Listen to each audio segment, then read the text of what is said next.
नमस्कार दोस्तों, जय श्री राधे राधे। आज हम सुनने वाले हैं भागवत गीता का अध्याय 1 की पूरी जानकारी देने वाले हैं। गीता में भगवान श्री कृष्ण ने रणभूमि में अर्जुन को जो ज्ञान दिया था वह गीता में बताया गया है। गीता में कुल 18 अध्याय हैं और उन सभी का अपना अलग अलग महत्व है। आइए जानते हैं गीता के पहला अध्याय का महत्व क्या है। गीता उपनिषदों का सार है। महाभारत युद्ध के समय रणभूमि में भगवान श्री कृष्ण ने अर्जुन को जो ज्ञान दिया था वह गीता में बताया गया है। गीता में ऐसी बहुत सी बातें हैं जो मनुष्य को जीवन की कई कठिनाइयों को आसान बनाती है।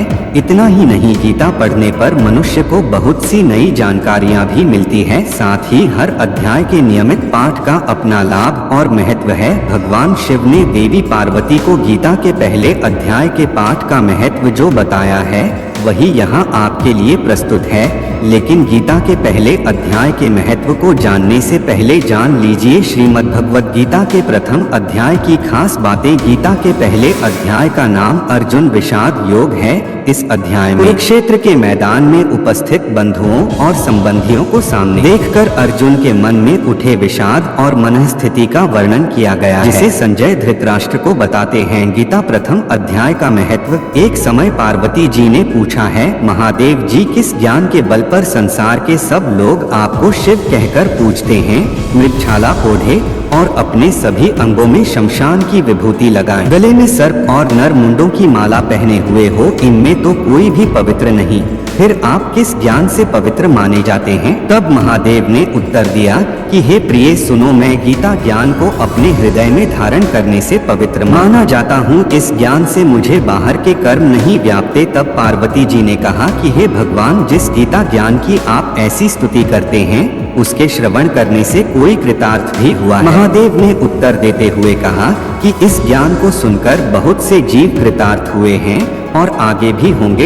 मैं तुम्हें एक पुरातन कथा कहता हूँ, तुम सुनो। एक समय पाताल लोक में शेषनाग की शया पर श्री नारायण जी नैन मूंद कर आनंद में मग्न थे। उस वक्त भगवान के चरण दबाते हुए लक्ष्मी जी ने पूछा, हे प्रभु, निद्रा और आलस्य तो उन पुरुषों को जो जीव तामसी होते हैं, फिर आप तो तीनों गुणों से अतीत हो, आप तो वासुदेव हो, आप जो नेत्र मूंद रहे हो, इससे मुझके बड़ा आश्चर्य है। नारायण जी ने उत्तर देते हुए कहा, हे लक्ष्मी, मुझको निद्रा आलस्य नहीं व्यापता। एक शब्द रूप जो भगवत गीता है उसमें जो ज्ञान है उसके आकार रूप है। यह गीता शब्द रूप अवतार है। इस गीता में यह अंग है। 5 अध्याय मेरे मुख है, 10 अध्याय मेरी भुजा है, 16वां अध्याय मेरा हृदय और मन और मेरा उदर है, 17वां अध्याय मेरी जंघा है, 18वां अध्याय मेरे चरण है, श्लोक ही मेरी नाड़ियां हैं, और जो गीता के अक्षर है वो मेरा रोम है। ऐसा मेरा शब्द रूपी जो गीता ज्ञान है उसी के अर्थ मैं हृदय में विचार करता हूँ और बहुत आनंद प्राप्त होते हूँ। लक्ष्मी जी बोली, है श्री नारायण, जब श्री गीता जी का इतना ज्ञान है तो उसको सुनकर कोई जीव कृतार्थ भी हुआ है, सो मुझसे कहो। तब श्री नारायण ने कहा, हे लक्ष्मी, गीता ज्ञान को सुनकर बहुत से जीव कृतार्थ हुए हैं, सो तुम श्रवण करो। एक व्यक्ति था जो चांडालों के कर्म करता था और तेल नमक का व्यापार करता था। उसने एक बकरी पाली। एक दिन वह बकरी चराने के लिए वन में गया और वृक्ष से पत्ते तोड़ने लगा। वहाँ उसे एक सांप से डंस लिया जिससे वह तुरंत मर गया। मरने के बाद उसने बहुत से नरक भोगे और फिर उसका जन्म बैल के रूप में हुआ। उस बैल को एक भिक्षुक ने मोल लिया। वह भिक्षुक उस पर चढ़कर सारे दिन मांगता फिरे।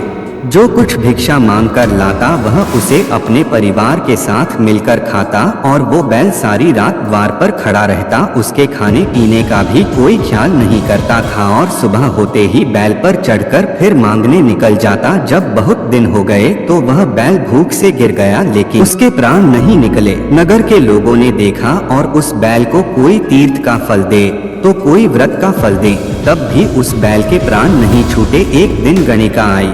उसने लोगों से पूछा, यह कैसी भीड़ है? तो उन्होंने कहा कि इसके प्राण नहीं निकलते, अनेक पुण्यों का फल दे रहे हैं, तो भी इसकी मुक्ति नहीं होती। तब गणिका ने कहा कि मैंने जो कर्म किया है उसका फल मैंने इस बैल को दिया है। इतना कहते ही बैल की मुक्ति हो गई। तब बैल ने एक ब्राह्मण के घर जन्म लिया। पिता ने उसका नाम सुशर्मा रखा। उसके पिता ने उसे पढ़ाया लिखाया। उसको अपने पिछले जन्म सुध थी। उसने एक दिन मन में विचार किया जिस गणिका ने मुझे बैल की योनि से छुड़ाया था उसका दर्शन करूं। विप्र चलते चलते गणिका के घर गया और कहा, आप मुझे पहचानती हैं? गणिका ने कहा, मैं नहीं जानती, तुम कौन हो? तब उसने कहा कि मैं वही बैल हूँ जिसको आपने अपने पुण्य दिए थे। तब मैं बैल की योनि से छूटा था, अब मैं विप्र के घर जन्म हूँ, आप अपना पुण्य बताएं। गणिका ने कहा कि मैंने अपने जाने पुण्य नहीं, परंतु मेरे घर एक तोता है, वह रोज सवेरे कुछ पढ़ता है, मैं उसका वाक्य सुनती हूँ, उस पुण्य का फल मैंने तुम्हें। तब विप्र ने तोते से पूछा कि तू सवेरे क्या पढ़ता है? तोते ने कहा, मैं पिछले जन्म में विप्र का पुत्र था, मेरे पिता ने मुझे गीता के पहले अध्याय का पाठ सुनाया करते थे। एक दिन मैंने गुरु से कहा कि मुझको आपने क्या पढ़ाया है?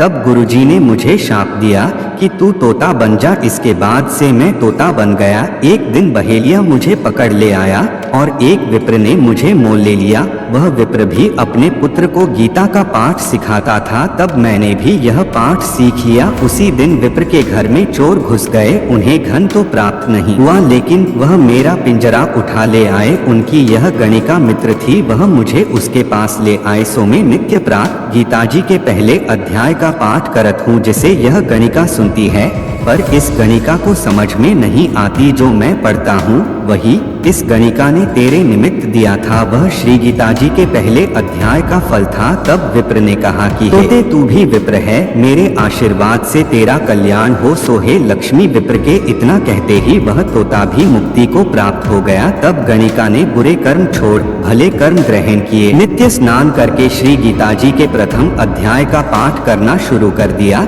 जिससे उसकी भी मुक्ति हो गई। यहीं पर आकर भागवत गीता का एक अध्याय खत्म होता है और अध्याय 2 देखने के लिए हमारे चैनल को लाइक सब्सक्राइब जरूर करें।